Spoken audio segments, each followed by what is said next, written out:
On your Thursday episode of Locked On Raptors, we take a look at Arkansas guard Nick Smith Jr. Is he the offensive solution to the Raptors' half-court woes, or is his downside a little too much to gamble on at 13? We'll get into all that on today's episode of the show. Thanks so much for hanging.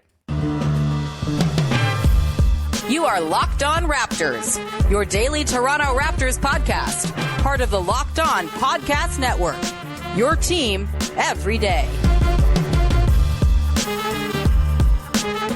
And welcome to another episode of Locked On Raptors, part of the Locked On Podcast Network, your team every day. It is Thursday, June the 8th. We are 2 weeks from the NBA draft, baby, and I'm your host, Sean Woodley. I've been covering the Toronto Raptors now for 9 seasons on various platforms. You can find all my work over on Twitter at Woodley Sean. You can follow the show on Instagram at Locked On Raptors. And of course, you can join the growing Locked On Raptors Discord server. It's super fun, very friendly, lots of great stuff in there. You're talking about the playoffs, talking about the Raptors offseason, talking about Zelda, Tears of the Kingdom, all of it. It's in there. Come hang out. It's super fun. A great little community we got building around the show. Link is in the description, whether you're listening on audio or watching on video. Speaking of which, you can subscribe to the podcast on your audio app of choice, leave a rating, leave a review, all that good stuff. And we are also on YouTube. You can hit the big red subscribe button on the Locked On Raptors YouTube channel to support the show, and I will be forever indebted to you. Thank you. We are also indebted today to our pals at Bird Dogs. Today's episode is brought to you by Bird Dogs. Go to birddogs.com/LockedOnNBA,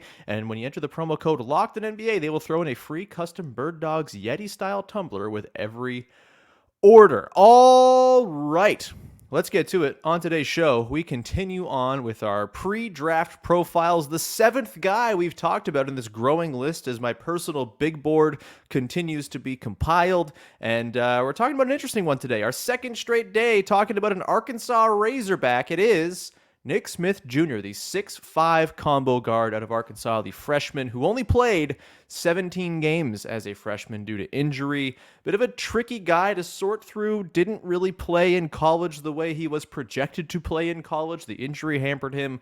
We'll get into the good stuff, the bad stuff of his game, where he fits in on my personal big board, and why I think his downside is a little too low for me to be all that in on the Raptors taking him at 13. That said, lots of good stuff here with Nick Smith Jr. as well, and stuff that the Raptors badly need, namely buckets. He is a buckets man, and the Raptors have been sorely lacking bucketsmen for quite some time.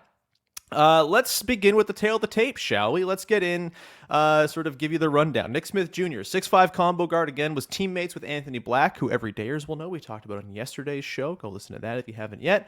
Listen to this first, then go listen to the Anthony Black show. Whatever. Either way, his 2022-23 stats with Arkansas, not exactly popping off the page. 12.5 points, 1.6 boards, 1.7 assists, less than a steal, 0.8, 0.1 blocks, just nothing to speak of in the shot blocking department.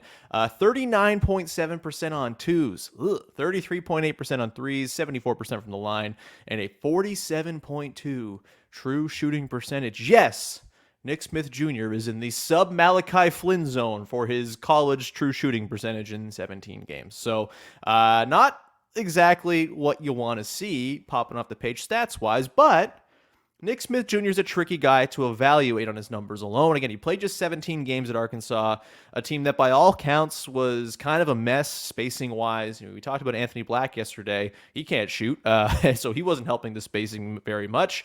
And there was not a lot in terms of like a good team construct. Despite that Arkansas team having 2 potential lottery picks on their roster, they were just not really ever able to kind of hit like a high ceiling or get sort of moving as a machine of a basketball team because of the spacing issues. And let's just kind of go into Rafael Barlow, our pal over at Locked On NBA Big Board, who I've been leaning on a lot for this pre-draft stuff. Again, I'm not a scout. I take what the scouts say, process it into my own little brain hopper, and then figure out what I think based on what they say. Rafael Barlow wrote in his piece, by the way, Rafael Barlow has Nick Smith going to the Raptors in his most recent mock from Lottery Night on NBA Big Board. Interesting to say the least. And here is the breakdown from Rafael Barlow. Quote, "To be honest, Smith's draft stock would be in better shape if he had stayed out to rehab his knee instead of playing after being sidelined for nearly 2 months. While he showed glimpses of what made him a feared microwave scorer and a projected top 5 pick coming into college, Smith looked out of sync on offense and defense. To be fair, the Razorbacks' talent didn't fit together well, and Smith was their best floor spacer, knocking down 48% of his unguarded jumpers off the catch." That's at least, I think, an encouraging spin on the not very good numbers by Nick Smith. Again, college teams are built not always the best, not always with like perfect cohesion and setting guys up to succeed in mind, especially freshmen who kind of come in for 1 year and then are gone. And so it's hard to fully take all the numbers at face value. You go back to his college days, and Nick Smith was like a high free throw guy. He was not really that in college. You go back to his college days, he was a really good three-point shooter. He was not really that in college. You go back to, his college days of his floater or his playmaking. All of those seemed like skills that were a lot more refined than they were at Arkansas. And you could say, hey, like he was injured. Maybe it's also the fact that he was up against better competition. It's really tough to parse. And so I think the numbers, I don't think you can ignore them. They're not very encouraging. 1 assist to turnover ratio, 1-to-1. Like, that's not wonderful. 39.7% on twos. It's not very good. He shot 31% on floaters, which is kind of his bread and butter. We'll talk about that coming up when we get into his strengths. But, this was not really a banner year for Nick Smith. Ultimately, for me, it kind of comes down if you're a Nick Smith guy or not, or Nick Smith person. I don't need to gender it. If you want a pure point guard, Nick Smith Jr. is not the guy for you. If you want someone who's a walking bucket, then you might be a Nick Smith Jr. fan. I kind of just sound like Jeff Foxworthy there. If you want someone who's a walking bucket, you might be a Nick Smith Jr. fan. There you go. You can clip that all you want. He's someone who can create his own shot. He's got a really good handle. He would probably walk into the team having the best handle on the roster, and that's not nothing. This is a team that has badly needed some wiggle in the half court, someone to create space, someone to get downhill. And I think the Raptors should do their due diligence on Nick Smith Jr. for that reason. He might be the guy who can come in and kind of grease the wheels of the half-court offense. These are things they badly need. I also think with the playmaking you figure to get from Scotty Barnes and also Jakob Poeltl, Pascal Siakam if he's around, like there's playmaking at non-traditional spots on this roster, and so maybe you don't need a traditional set-the-table type point guard. I still think that's a valuable person to have. I think especially if you're going to run a lot of pick and roll with Jakob Poeltl, you want to have yourself a really refined point guard. And so, you know where I stand on the whole Fred VanVleet thing if you've listened to the show for long enough. But with Nick Smith Jr., he's not going to do that stuff for you. He's going to be more of a complimentary scorer, whether he's creating for himself, bailing you out late in the clock, or as Kevin O'Connor notes, there's a little bit of skill as far as his work as an off-ball player as well. And maybe he's the type of player who could profile really nicely as a complement to Scotty Barnes. Hell, it might even be like the optimal construction of a Barnes-led team where you have a guard at, one or two guards who are more sort of combo guard types who can score with or without the ball in their hands and play off of what Scotty Barnes does best. The problem is I think Nick Smith is just like a lesser version of this type of player among the players in this range of the draft. And we'll talk about Kobe Buffkin a lot today, I'm sure, because I feel like that's maybe like the closest comparison. And I just think Kobe Buffkin's a more refined player and just does a lot of stuff better than Nick Smith does. And so if you get to 13 and there's a host of choices there for you at 13 between Keontae George, between Nick Smith Jr., Kobe Buffkin, Cason Wallace, Anthony Black, I just don't think there's ever going to be a world in this draft class with the number of guys like on the forward end of things who are probably going to go in the top 10, maybe even more than we thought if Bilal Coulibaly is going to jump up like it's been sort of thrown out into the ether that he might. There's going to be too many guards at 13 for Nick Smith, I think, to be the best choice for the Raptors. That's kind of where I come in on this. But let's get into sort of the strengths and weaknesses of his game, because I do think there's a lot to like here. And when you watch him, you can see the sort of outline of, this could be a pretty dynamic shot-making type player for you. So it's not all bad when it comes to Nick Smith. There are some pretty glaring red flags, though. So we'll get into all that coming up in just 1 second. Before we dive in there, however, must tell you about our good friends over at eBay Motors. Look, when you're building a championship team, it is all about making sure every player is a perfect fit. Look at the Denver Nuggets. That whole team fits together beautifully. It's wonderful. It's totally exactly what's being said here. It's the same thing when it comes to your vehicle. Every part needs to fit just right. So the next time you need parts and accessories, head to eBay Motors. With the eBay Guaranteed Fit, you can be sure that every part you need fits right the first time around. Just add your ride to My Garage and look for the green check to know that it's going to fit, or your money back, because just like in sports, confidence is the name of the game when you shop on eBay Motors. And with over 122 million parts to choose from, you'll be back in the game in no time. After all, it's easy to bring home a win when the right parts are guaranteed. Get the right parts, the right fit, and the right prices on ebaymotors.com. Let's ride. eBay Guaranteed Fit, only available to U.S. customers. Eligible items only. Exclusions apply. All right, we continue on here with your first listen of the day. Thank you so much to the everyday listeners of the podcast, hanging out, being here, supporting the show. Love you very, very much. You're the best. Coming up later this week as well, tomorrow, we're going to continue our draft talk, I believe, and we're going to talk about one Jalen Hood-Schifino, who I think is he's been mocked to the Raptors in a couple of spots. I'm pretty interested by him as one of these guard types in this range for the Raptors. So we'll talk about Jalen Hood-Schifino tomorrow. Schifino, I'll get the pronunciation right by tomorrow, I promise. Let's first though talk about Nick Smith and the good stuff and the sort of areas that leave you wanting a little bit more in his game. As far as the good stuff I mentioned, the handle is really fun to watch. He has got that thing on a string. Again, he'd probably walk into the Raptors with the best handle on the team. That is important. There is the outline of a really good floater as well. He gets to the spot that he wants to get to. He has some good touch on it. When it goes down, it looks like butter. Problem is, it didn't go down all that much in his 17 games in college, just 31%. Again, weird team context, injury, not at 100%. All of this plays into the numbers not being particularly good. But all the scouts that you kind of read into, whether it's Adam Spinella over in Box and One on YouTube, whether it's Kevin O'Connor, Rafael Barlow, everyone who looks at Nick Smith thinks that there is the outline of a pretty good floater there, something that could become like a really elite skill for him down the line, which is a nice thing to have. Floater range, like it's a pretty sweet spot to be able to capitalize from in the NBA, considering how much teams sell out to stop rim pressure, et cetera, et cetera. You also note, Kevin O'Connor notes that, again, he's a good cutter and could play well off of an offensive hub type, running handoffs, things like that.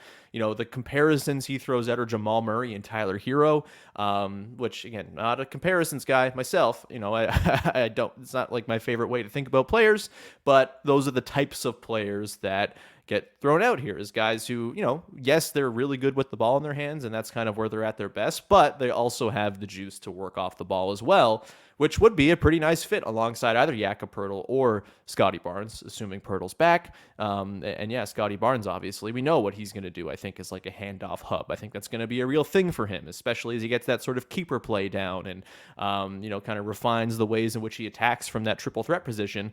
I think there's, actually something kind of to like there. And we've seen a little bit of proof of concept of it too, because Nick Smith played with Anthony Black and was kind of the key spacing option for that Arkansas team. And so, I talked yesterday at length about how amazing it is to watch Anthony Black like pass on the move and throw gorgeous kickouts. A lot of the time, those are going to Nick Smith. And then there are also plenty of sequences where Nick Smith's cutting and Anthony Black's finding him cutting baseline, et cetera, et cetera. So there's a bit of an example here of him working well off of a more ball-dominant playmaking type guard in the case of Anthony Black. Obviously, the Raptors skew a little bigger with their playmaker types.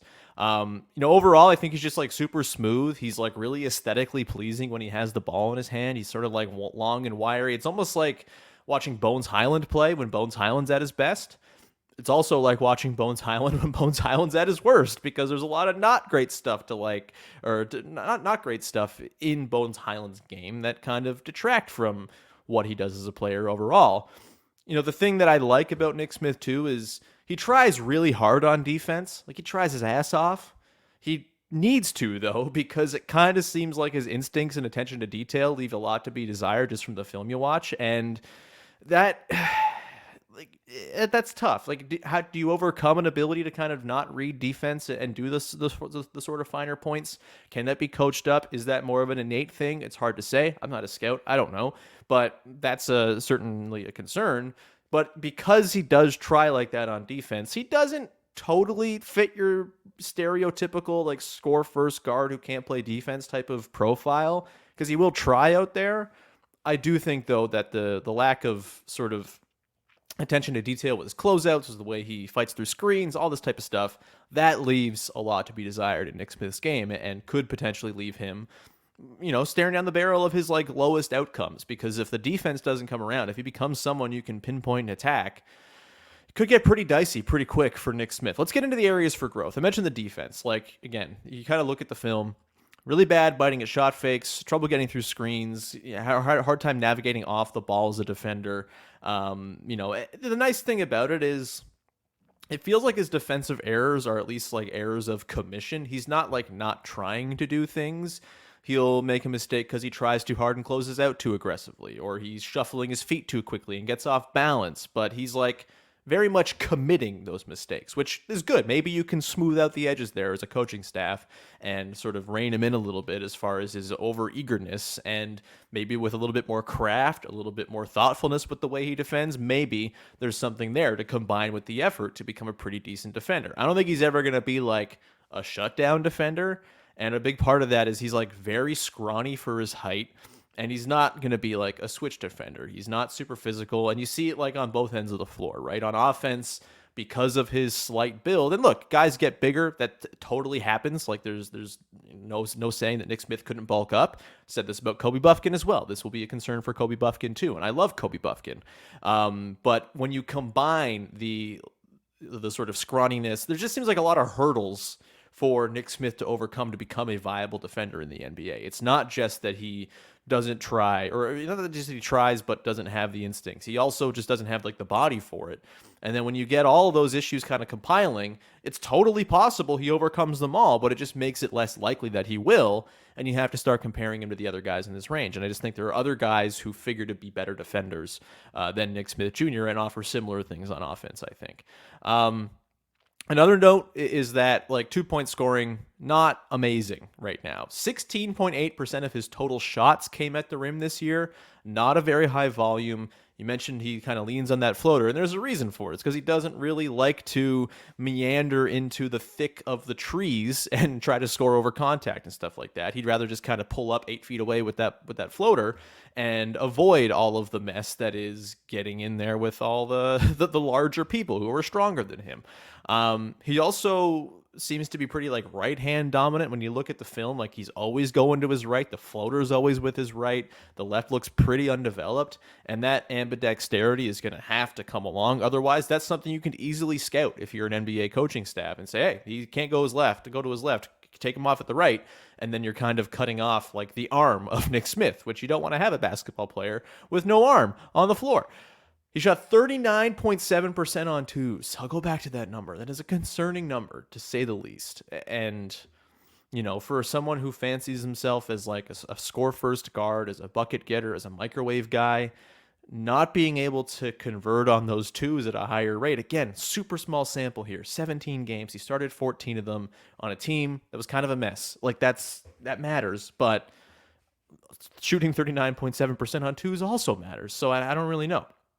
It's tough. The 3-point shot, the numbers say 33.8%, not incredible. This is a thing like the scouts seem to think that the shooting is going to come along. And you look at the stroke, it looks pretty quick. It looks pretty clean. Like there's no like hitch or bustedness to it. And again, I'm an untrained non-shot doctor, but you can see from a 3-point stroke whether it's pretty or not. That's kind of like an easy eye test thing. And I think it looks pretty good for Nick Smith Jr. And again, as Rafael Barlow noted, shot 48% on catch and shoot shots, which is nice. Or an open catch and shoot, sorry. So there's something there. The other thing, too, that I don't love, and this is tough because I love this on some level in any player, but this dude's very clearly got the gunner's spirit, which is like, that innate quality. It can be a very fun thing. Look, I love myself some Terrence Ross more than anybody in the world, but it also leads to some pretty wax shot selection. And if he's a guy who has the ball in his hands and you're running the offense through him at the top of the arc and he's not much of a playmaker and he's not creating for others and he's just kind of creating questionable shots for himself, that doesn't feel like very good offense to me. And honestly, like the sort of through line I've been looking for with this pre-draft process, the kind of guys I am gravitating towards are the ones who are going to play team ball. Guys who are going to fit into a system, be able to do multiple things within that system, bring some diversity of skills and abilities and roles they could potentially occupy. It's why I like Kobe Buffkin so much. He can play on the ball, he can play off the ball, he can cut, he can shoot threes, he can kind of do all the things you might need a guard to do in various constructions of what your lineups might be. And I just don't know if Nick Smith has that sort of diversity of ways to impact the game right now on the same level. And he just, the lack of playmaking is troublesome to me. A 1-to-1 assist to turnover ratio, that is always going to be a red flag for me. I want guys who, again, play team ball, can play within a system, can be part of something that is bigger than the sum of its parts. This was the entire problem with the Toronto Raptors last season, is there was no cohesive direction. There was no role definition, and it led to a lot of issues. And I think with Nick Smith, if there was a little bit more in terms of positive indicators on, the sort of the stuff on the margins, the defense, etc., I might be more into it. But he just doesn't feel to me like the type of guy you drop into a team construct who's just going to be able to mold to whatever you need him to do. And I think I keep on gravitating towards the guys who profile to do that more. Cason Wallace can play both on and off the ball. Jordan Hawkins is just going to be a dude who comes in and is a good three-point shooter off the move for a team for the next 10 years, it seems. Guys who can fit into a more cohesive brand of basketball, centered around whatever the Raptors are going to do with Scotty Barnes as their, hub of the future. That's the sort of player I'm looking at, and Nick Smith doesn't quite check those boxes for me right now. We'll come back on the other side. We'll get into where he fits in on my personal board, look at what the sort of upside and downside ranges are here, and why this type of player I think is particularly risky for the Raptors to go after. Plus, will he be there for the Raptors at 13? I think it's very likely that he will. We'll get into that in a hot second. Before we do that, however, got to tell you about our friends over at Bird Dogs. And look, I am someone who hates the hot weather. It just doesn't work well with me. I'm very uncomfortable all the time. I sweat too much. I'm a big, hot, wet boy. It's gross, but hey, TMI, we're friends here. We're a family. You were just going to deal with it. Bird Dogs have been a wonderful salve for me, however, with the hot weather, because their shorts are incredibly comfortable and incredibly breathable, incredibly light, and they've revolutionized underwear. Yes. Their shorts come with a built-in comfort lining that eliminates the need to wear underwear on a hot day. That's beautiful, baby. That's the future. This is the future of shorts. Go get yourself some Bird Dogs. Super comfortable. You can wear them in all sorts of different places as well. You can take them to the golf course, take them on a date, go to the gym, whatever it might be. They're super versatile. They got all sorts of different types on their site as well. Go to birddogs.com/LockedOnNBA and enter the promo code LockedOnNBA for a free Yeti-style tumbler with your order. That's birddogs.com/LockedOnNBA for a free Yeti-style tumbler. You won't want to take your Bird Dogs off. We promise you. Go check them out. birddogs.com/LockedOnNBA. All right. Let's continue on. Close out the show here. Final thoughts on Nick Smith Jr., the 6'5" Arkansas combo guard. And yeah, it's just not doing it for me. When I go and watch the clips in the film and read up on Nick Smith Jr., I wanted to like him more. I really did. But it's just, I don't think he's going to be close to the best option for the Raptors at 13, considering the wealth of talent at this specific position and skill set in this year's draft. I think for me, if I'm going to update my personal big board, let's just do that now. I usually say that for the end, but let's just do that now. Running across the screen, if you're watching that video, you'll see it, but I'll just run through it now. We've talked about 7 guys. This is where I'm at. Number 1, I still have Kobe Buffkin from Michigan. Number 2, I'm at Jordan Hawkins. I keep on flip-flopping between Hawkins and Cason Wallace, and the reason I'm on Hawkins at number 2 now is I watched Christian Brown last night completely take over a finals game, and for me, I know it's a very lazy comparison, but something about good, well-rounded role player type on championship college team that knows how to win, that clearly does the little things, that has that sort of winner's spirit, etc. It's all very corny and hard to quantify, but watching Christian Brown do that last night, I was like, yeah, Jordan Hawkins feels like the type. Why not? He can go and be an impact player from day one himself as well. So Look, am I very fickle with this? Is this board subject to change at all times? Absolutely it is. It's the draft. It's weird and ethereal and messed up. But Jordan Hawkins for now is into number 2 for me. Kaysen Wallace in number 3. Surely will flip-flop at some point with Kobe Buffkin in the next little while. Or sorry, with Jordan Hawkins in the next little while. It's just the way this is going to go. Beyond that, I've moved around a little bit. I had Anthony Black at 4 yesterday. Thinking about it more, I think Anthony Black is bottom of my list so far at number 7, purely because of fit. He just does not make sense for this Raptors roster as it's currently constructed, and I think it'd be a pretty bad move for the Raptors to go and select someone who, as good as he probably is going to end up being with that playmaking ability, just does not at all tick any of the boxes the Raptors need, and in fact just like adds more surplus to the stuff they already do well. Seems like maybe not the way to go. So I've moved Anthony Black down to number 7 for me. I've got Bilal Coulibaly at number 4. I think the upside there is real. I know there's like some who are like, oh no, they're going to do the Raptors thing again and take this project wing. He might actually be a worthwhile project wing to do it with. So I have him at number 4. Keontae George, who I've talked about, I think I'm not as high on as a lot of people. I think he may be kind of more profile, similarly to Nick Smith as like a gunner 6-man type. But I have him number 5, and I think Nick Smith has just like a little bit less juice for me than Keontae George. He's at number 6, and then Anthony Black at 7. So that's my updated board as it stands right now. Will he be there?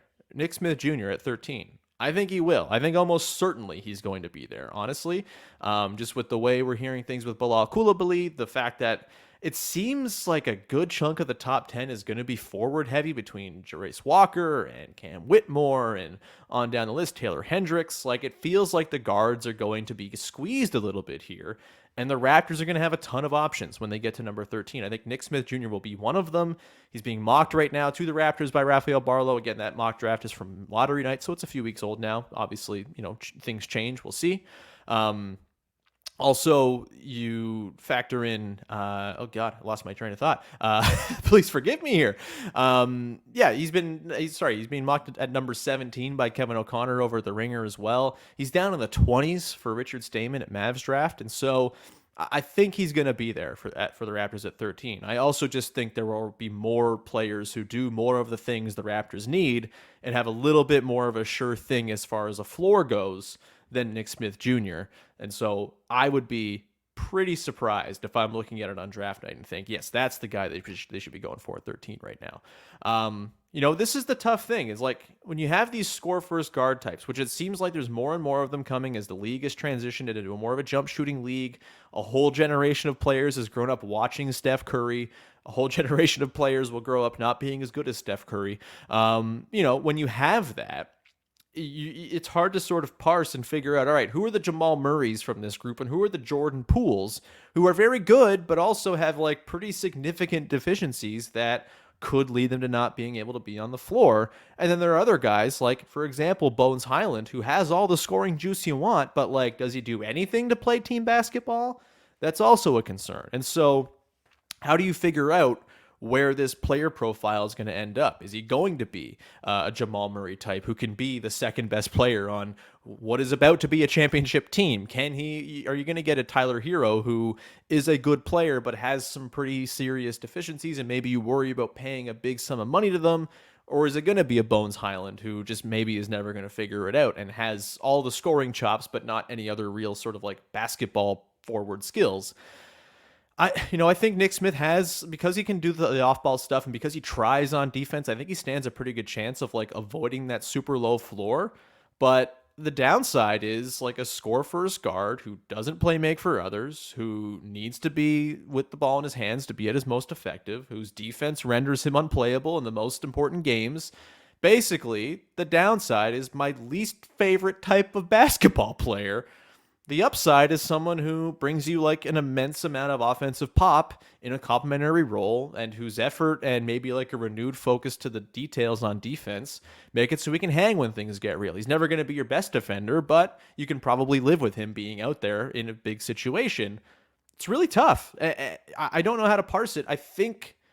I just believe that like a Kobe Buffkin stands a better chance of not hitting that downside as sort of a scoring type guard than I think Nick Smith does, just because I think there's a more well-rounded game there with a little bit more kind of in all different pockets of the game, whether it's playmaking, whether it's off the ball, whether it's on the ball, defense, etc.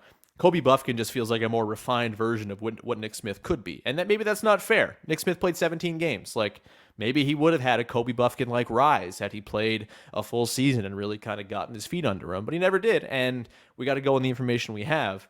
And so at 13, barring some crazy run of guards before the Raptors pick at 13, I just don't see it. And hey, if there's a crazy run of guards at 13, the Raptors are sitting there looking at Taylor Hendricks or something like that. Maybe you just got to go for that crazy upside instead of going for the guard that you need. As much as I know that'll make people go crazy drafting another 6'9" forward.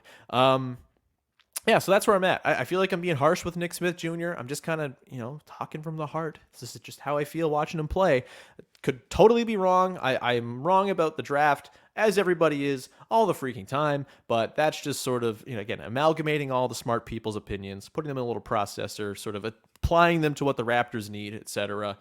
Just doesn't feel like the right pick for me, but an interesting player nonetheless, and I would not be surprised if Nick Smith goes on to be very, very good. Again, he had a great pedigree coming in, was a projected top 5 pick as recently as a year ago, so there's still some stuff there, but also the stuff on the sort of dark underbelly of his game makes me a little bit concerned. We'll leave it there. Thank you so much for tuning in. And if you have not yet, go back and check out all of our draft profiles. We've talked about everyone on my board: Buffkin, Wallace, Hawkins, etc. On down the list. Go check those out.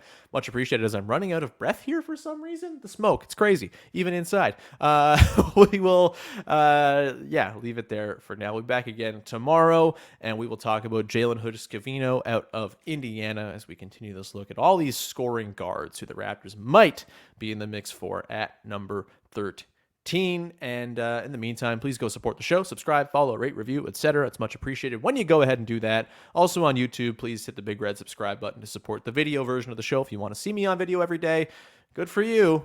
Sorry, but thank you for doing it. And other than that, join the Discord, baby. The link is in the description. It's super fun, great, lovely, friendly hangs, talking about the Raptors, talking hoop. It's great. So thanks for doing that. Thanks for tuning in. Thanks for supporting the show. And thanks for hanging. We'll talk to you on Friday with another episode of Locked On Raptors. Bye-bye.